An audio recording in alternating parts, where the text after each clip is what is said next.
आपका नॉट आ जाएगा, ठीक है ना, not plus MV main verb of first form, main verb of first form plus यहाँ पे अगर बात कर रहा हूँ तो ये ऑब्जेक्ट हो जाता है और प्लस क्या हो जाता है, प्लस कॉम्प्लीमेंट हो जाता है। समझ में बात आ रही है ना। विद एक एक एग्जाम्पल लेकर के मैं साथ में चल रहा हूँ, ठीक है।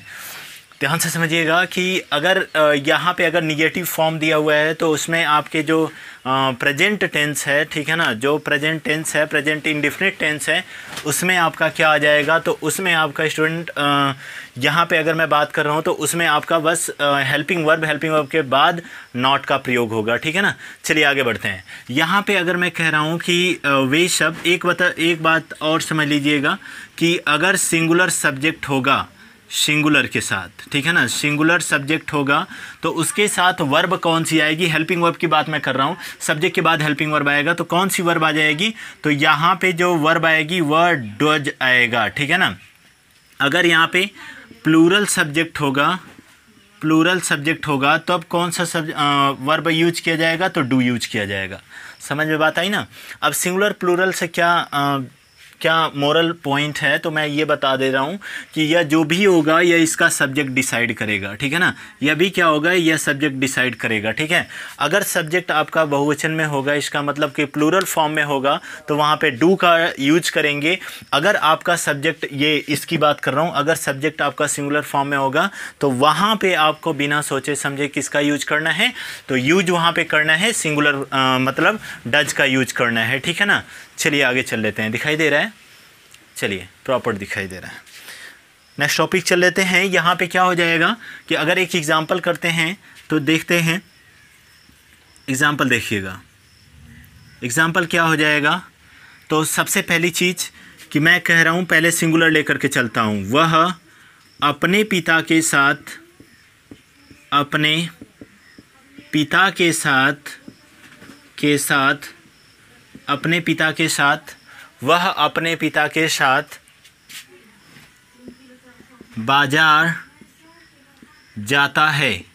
मैंने इसकी आइडेंटिफिकेशन मार्क क्या बताया था, ता ती ते आएगा, ठीक है ना। ता ती ते के बाद हैं हूँ वो आएगा, ठीक है ना। चलिएगा यहाँ पे देख लेते हैं।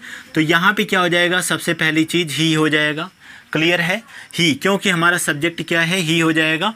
उसके बाद यहाँ पे क्या लगेगा, तो इसके बाद आपका मेन वर्ब यानी हेल्पिंग वर्ब डू या डज। तो हेल्पिंग वर्ब डू या इसमें नहीं है ना, तो थोड़ा सा बाजार नहीं जा रहा है यहाँ पे कर लेना, ठीक है ना, क्योंकि ये नॉट वाला है ना, निगेटिव फॉर्म है, तो बाजार नहीं जा रहा है, ठीक है। सबसे पहली चीज़ ता के बाद हैं आया है, इसका मतलब यह कौन सा सेंटेंस है, निगेटिव सेंटेंस है।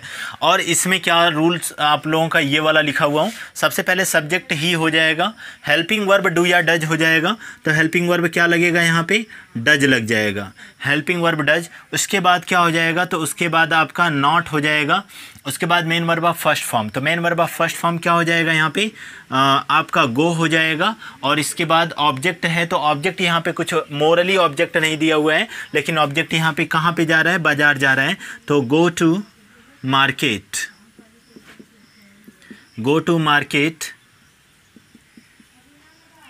ठीक है ना, पिता के साथ। तो विथ ही के साथ अपने के लिए किसका प्रयोग करते हैं, तो हिज का प्रयोग करते हैं, ठीक है ना, विथ हिज फादर। अगर ही है तो अपने के लिए वहाँ पे विथ हिज मतलब फादर का प्रयोग, इसका मतलब कि इसके लिए अगर ही है तो हिज का प्रयोग करेंगे, ठीक है ना। ये भी चीज़ मैं लिखवा देता हूँ कि ये कैसे कैसे यूज होता है। चलिए आगे चलते हैं, ठीक है ना। वो जो मैंने कल आप लोगों को बताया था कि एक ट्रिक इस पे लागू करूँगा, तो यहाँ पे अभी देखिएगा, इसके बाद अभी मैं बता रहा हूँ, ठीक है ना। आज के लिए चलो आगे देखते हैं।